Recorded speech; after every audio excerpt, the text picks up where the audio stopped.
Hello. അപ്പം ഇന്ന് എവിടെ പോകുന്നതെന്നല്ലേ, നമുക്ക് പുറത്ത് പോകേണ്ട ആവശ്യമുണ്ട്. അപ്പം ഞാനും എൻ്റെ ഫ്രണ്ടും കൂടിയാണ് പോകുന്നത്. അപ്പം ഞങ്ങൾ വീടിൻ്റെ അവിടുന്ന് ബസ്സൊക്കെ കയറി അവിടെ എത്തി. അവൾക്ക് ഗ്യാസിൻ്റെ ഓഫീസിൽ പോകേണ്ട ആവശ്യമുള്ളതുകൊണ്ട് അവൾ അവിടെ കയറി. അങ്ങനെ അവളെയും വെയിറ്റ് ചെയ്ത് ഞാൻ കുറച്ച് നേരം പുറത്ത് നിന്നു. ഞങ്ങളാണെങ്കിൽ ഇറങ്ങുമ്പോൾ ഒന്നും കഴിക്കാത്തതുകൊണ്ട് ഞങ്ങൾ എന്തെങ്കിലും കഴിക്കാമെന്ന് വെച്ചു. അപ്പം ഞങ്ങളൊരു ഷോപ്പിൽ കയറി ഞങ്ങൾ ജ്യൂസും ഷേക്കും കട്ട്ലേറ്റും കഴിച്ചു. ആ നേരത്തെ ഒരാൾ ഞങ്ങളെ നോക്കി ഭയങ്കര ചിരിയാട്ടോ. ഇനി അവളെ മാറി മാറി നോക്കുകയും ചിരിക്കുകയും കളിയൊക്കെ ആയിരുന്നു. അവിടുന്ന് പിന്നെ പെട്ടെന്ന് ഇറങ്ങി ഡ്രസ്സ് എടുക്കാനുണ്ടായിരുന്നു. കോളേജ് പരിപാടിയൊക്കെ ഇല്ല, പോണത്തെ ഡ്രസ്സ് എടുക്കാന്ന് വെച്ചു.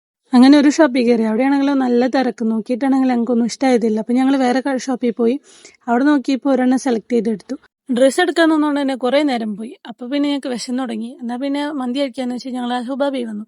അവിടെയാണെങ്കിൽ ഓഫറും കാര്യങ്ങളും നടക്കുന്നുണ്ട്. കോളേജ് പിള്ളേർ, സ്കൂൾ പിള്ളേർ എല്ലാവരും കൂടെ അവിടെയും നല്ല തിരക്കായിരുന്നു.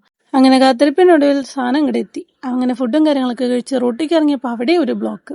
എവിടെ തിരിഞ്ഞാലും ഇപ്പോൾ ഭയങ്കര ബ്ലോക്ക്. അങ്ങനെ ഞങ്ങൾ അവിടുന്ന് ബസ് കയറി. കുറച്ച് കഴിഞ്ഞപ്പോൾ തന്നെ നല്ല മഴയും പെയ്തു. ഞങ്ങൾ ഇറങ്ങിയ സമയത്ത് തന്നെ മഴ തോരാത്തോണ്ട് ഞങ്ങൾ ഒരു കടയിൽ സൈഡിലായിട്ട് നിന്നു. അപ്പോഴും നല്ല ബ്ലോക്ക്. ഇനി അതിനൊരു വ്യത്യാസമില്ല. പിന്നെ ഒന്നും നോക്കിയില്ല, ആ മഴയും കൊണ്ട് തന്നെ വീട്ടിലേക്ക് പോയി. പിന്നത്തെ ഇവിടെ ഇത്രയുള്ളൂ. ഇഷ്ടമെങ്കിൽ ലൈക്ക് ചെയ്യുക, സബ്സ്ക്രൈബ് ചെയ്യുക. Thank you.